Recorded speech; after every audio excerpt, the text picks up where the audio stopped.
இன்றைக்கும் இந்த நாளும் ஒரு அற்புதத்தின் நாளாக இருக்கிறது. இயேசு கிறிஸ்து உங்களோடு இருக்கிறார்.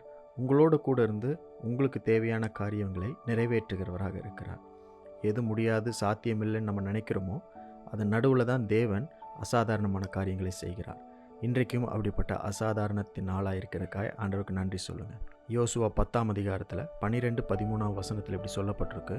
கர்த்தர் எமோரியரை இஸ்ரவேல் புத்திரருக்கு முன்பாக ஒப்பு கொடுக்கிற அந்நாளிலே யோசுவா கர்த்தரை நோக்கி பேசி, பின்பு இஸ்ரவேலின் கண்களுக்கு முன்பாக, சூரியனே நீ கிபியோன் மேலும், சந்திரனே நீ அயலோன் பள்ளத்தாக்கின் மேலும் தரித்து நில்லுங்கள் என்றான். அப்பொழுது ஜனங்கள் தங்கள் சத்துருக்களுக்கு நீதி சரிக்கட்டு மட்டும் சூரியன் தரித்தது, சந்திரனும் நின்றது. இது யாசேரின் புஸ்தகத்தில் எழுதியிருக்கவில்லையா? அப்படியே சூரியன் அஸ்தமிக்க தீவிரிக்காமல் ஏறக்குறைய ஒரு பகல் முழுவதும் நடுவானத்தில் நின்றது. இந்த நாளிலும் தன்மைகளை தகர்க்கிற தேவன் உங்களோடு கூட இருக்கிறார். ஆகவே உங்கள் காலங்கள் கடக்காது. பொதுவாக இந்த உலகத்தில் சொல்லுவாங்க, எல்லா காலங்களும் கடந்து விட்டது, நம்ம அந்த காலத்தை கடந்துட்டோம், இப்போல்லாம் நேரம் இல்லை, இப்போல்லாம் வயது இல்லை, இப்போல்லாம் பலன் இல்லை அப்படின்னு சொல்லுவோம். ஆனால் தேவன் உங்களோடு இருக்கும் பொழுது எந்த காலமும் கடந்து போகிறது கிடையாது. பொதுவாகவே காலத்தின் தன்மை என்னவென்றால் அது ஓடிக்கொண்டே இருக்கும். ஒவ்வொரு நாளும் வெகு விரைவாக முடிந்து விடுகிறது. பல நேரங்கள் குறித்த காலத்திற்குள் நம்மால் காரியங்களை நிறைவேற்ற முடியல. ஆனால் தேவன் உங்களுக்காய் காலங்களின் தன்மையே மாற்ற வல்லவராயிருக்கிறார். உங்கள் வாழ்க்கையில் கடக்காத காலங்களை நீங்கள் பார்க்க போகிறீங்க. எல்லாரும் பொதுவாக சொல்கிறது காலங்கள் கடந்துருச்சு, வயது கடந்துருச்சு, பலன் கடந்துருச்சு, இப்படின்ற காரியத்தை தான் பேசி கொண்டிருப்பார்கள்.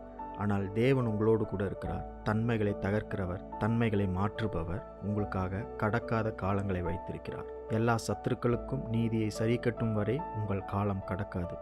வாக்குத்தத்தங்கள் நிறைவேறும் அளவும் காலம் கடக்காது. உங்கள் வாழ்க்கையில் தேவனுடைய நன்மைகள், கிருபைகள், ஆசீர்வாதங்கள், சுகங்கள் இவைகள் எல்லாவற்றையும் காணும் வரை காலங்கள் கடக்காது.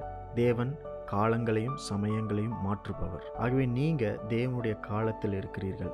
அதனால் உங்களுக்கு காலங்கள் கடக்காது. காலங்கள் கடக்காது என்பதே தேவனுடைய காலமாக இருக்கிறது. அதனால் எதை குறித்தும் நீங்கள் கவலைப்பட வேண்டாம். இந்த நாளிலும் உங்களுடைய நிலை எப்படியாக இருந்தாலும், உங்களுடைய சூழ்நிலைமை எப்படியாக இருந்தாலும், எப்படிப்பட்ட காலங்கள்லாம் கடந்துருச்சுன்னு நீங்கள் நினச்சிட்டு இருக்கீங்களோ அவைகளெல்லாம் உங்கள் வாழ்க்கையிலே இன்னும் கடந்து போகவில்லை. தேவன் உங்களுக்காக விசேஷித்த காலத்தை வைத்திருக்கிறார். அப்படிப்பட்ட ஒரு காலம்தான் இந்த நாளாக இருக்கிறது. இந்த நாளிலும் தேவனுடைய எல்லா ஆசீர்வாதத்தையும் கிருபைகளையும் பார்க்கும்படிக்கு தேவன் உங்களை ஆசீர்வதித்திருக்கிறார். இந்த நாளுக்காய் ஆண்டவருக்கு நன்றி சொல்லுங்கள்.